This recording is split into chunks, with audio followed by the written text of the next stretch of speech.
Monster Month is here. It's October. It's the best month of the year. Happy Halloween.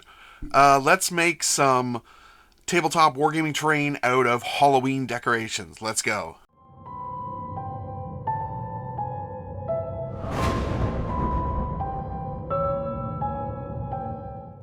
Hello and welcome to another episode of Blastercaded Painting. Today we are going to make some terrain out of cheap dollar store Halloween decorations. I think you can get most of this stuff, skulls and skeleton bones and all that stuff at the dollar store. I got mine at Dollarama for all you Canadians. You know what I'm talking about.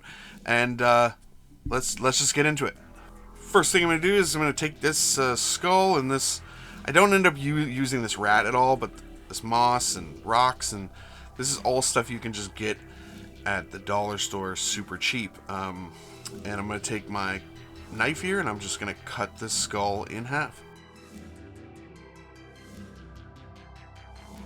So yeah, I'm just going to peel that in half, and now I have two sides so I can do two terrain pieces. What I'm going to do is I'm going to take my knife and I'm going to start adding in just chunks and gouges out of it, because we're going to make this look like kind of like a stone skull that's half like sunk into the ground.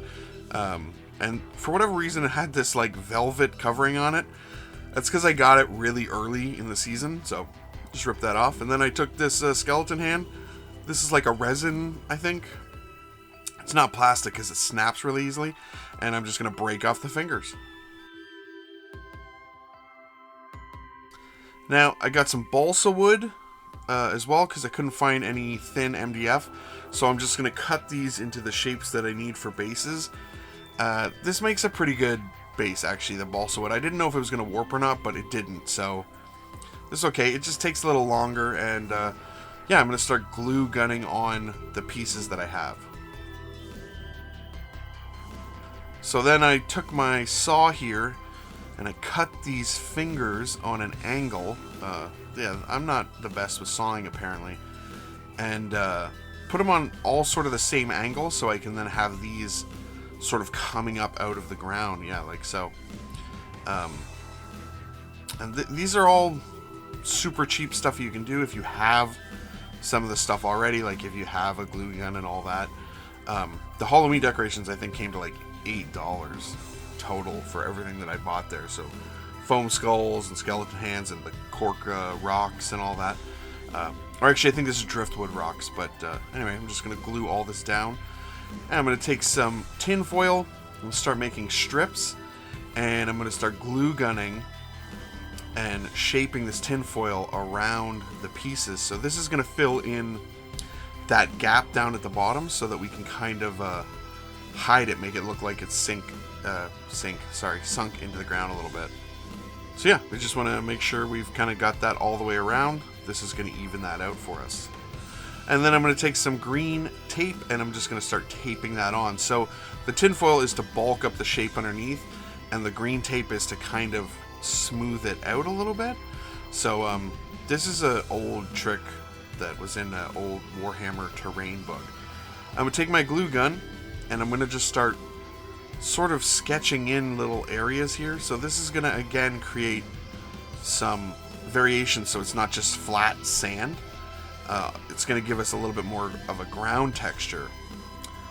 Then I'm going to take some glue here. I'm going to put that all over the base, and you can put it up a little bit onto the sides of things and the edges and stuff like that, but I'm going to get it soaked.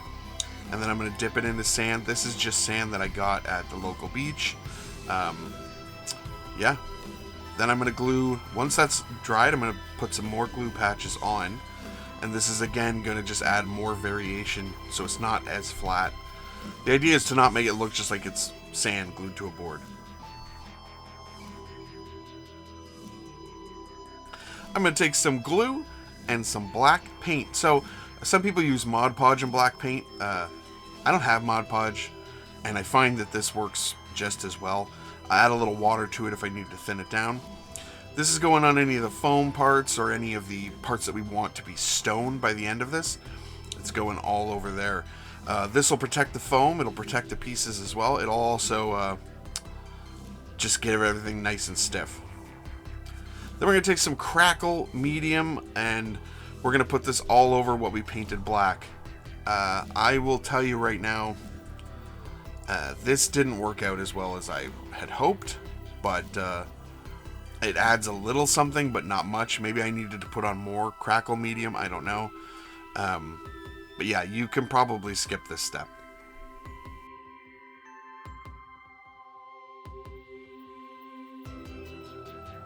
Then I'll hop back to make a dark gray color with some white and some black, and I'll put this all over what I just put the Crackle Medium on. And the idea is that this is going to make that paint on top crack, and you're going to be able to see a lot more black showing through.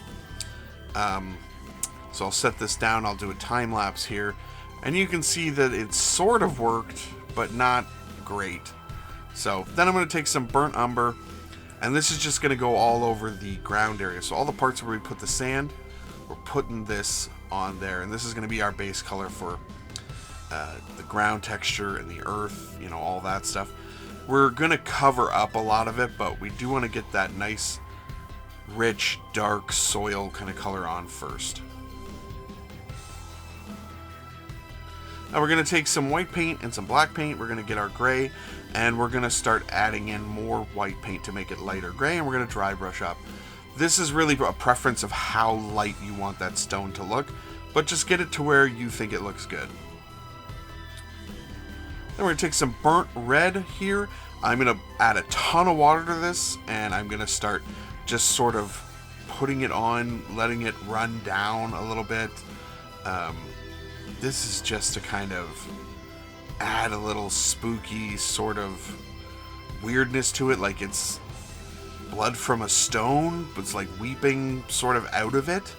I don't know. And then I'm going to hop back and do another of one of those dry brushes of the gray over top, and that's just to kind of subdue the red a little bit, and it ends up looking really good. So it just sort of like it doesn't exactly cover it, but it covers it enough so that it's just more of the idea of it. And we'll use that dry brush on these stones too. Driftwood pieces and cork pieces are great, or bark are great for stones. Like, you don't have to put real stones on it. You can, but these are great.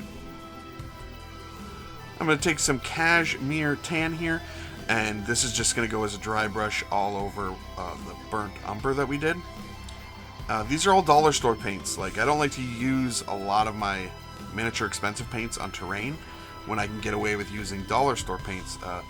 These are cheap. And then we're going to take some glue. I'm going to put that on in patches all around these terrain pieces. Okay, so I have a cheap static grass applicator from Amazon. It doesn't work that great, and I would like to get one that is a little bit more powerful. But anyway, I put some static grass on here on those patches of glue that we did. And then after that, I'm going to throw down some just flock that I have right over top, because the static grass still leaves a lot of glue behind. And yeah, this mix ends up looking pretty nice. I'm going to take some necrotic flesh here. I'm going to kind of just stipple this onto some bushes. So I took some clump foliage from Woodland Scenics, and I just kind of glued those down. Now, you can take some toothpicks and cut them and glue them together in bunches. And then this is a little difficult. I took my glue gun next and sort of just put some glue on it. And what I'm going to try and do here is make some candles. So I'll take some matte white. I'll paint that on what I just glued together and when I put that glue gun on. Once that's dried, I'll take some pallid bone and I'm just going to wash that on there. And this is an easy way you can make some clumps of candles. Now, I wanted to show you how to do that because I have a 3D printer, so I'm going to just print some candles out. But you can make your own kind of cheaply if you want. They just aren't going to look as good. Take some demonic yellow and I'll just put that onto the flames of the candles. And then I'm going to take some spiderweb. Now this stuff is notorious through the Halloween community as being bad. People don't like using it. But I don't want to get any of that spider serum stuff that you can spray from your airbrush. I'm pretty sure I can just use this, and as long as I'm careful with it and stretch it out properly, I think it's going to look good. And that's kind of the key to this stuff, is you have to really pull it apart and play with it. So you want to put it on something and then stretch it as much as you can to something else, stretch it, and just keep working on it until you get it to where it looks good.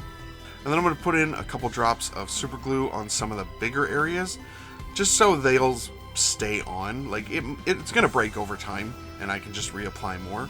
But this should help keep those bigger pieces kind of stuck to it. And I'm going to take my candles and super glue, and I'm just going to start putting them into certain little areas, spots that I think look good. Basically, it's just going through and finding, does it look good there? Does it look good there? Then I also 3D printed out some guys that are wrapped up in spider webs. I had these literally just on my desk for 2 months, not knowing what I was going to do with them. And then this project came along. So those are glued on. These are done. Let's take a look.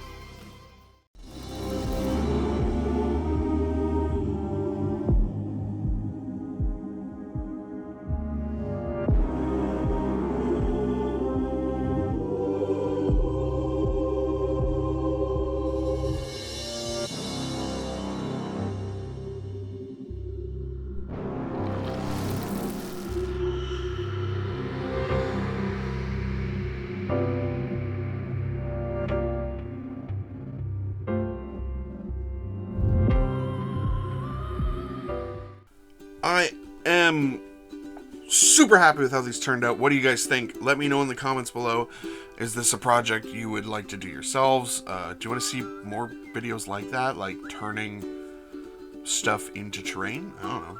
It's fun. I definitely like making spooky Halloween terrain too. Like that. I'm really, really happy with how these turned out, honestly. It's a fun project. If you've already got like, your main hobby stuff like a glue gun and brushes and paints and all that, then you don't really need too much more. If you have a static grass applicator, great. You don't need it. You probably want some flock, but you can make your own flock out of sawdust and paint. And there's a lot of things you can do to do this sort of thing super cheap. And we want to thank our Patreon supporters, Charming Grenade and Richie Fender. Thank you so much, guys, for supporting the channel. Either way, guys, happy Halloween. I'm so excited that it's Monster Month and we're not just going to do Star Wars and Marvel stuff, which I enjoy doing, but I like doing other stuff as well. So please like, share, comment, subscribe, all the YouTube stuff, and you guys have a great day.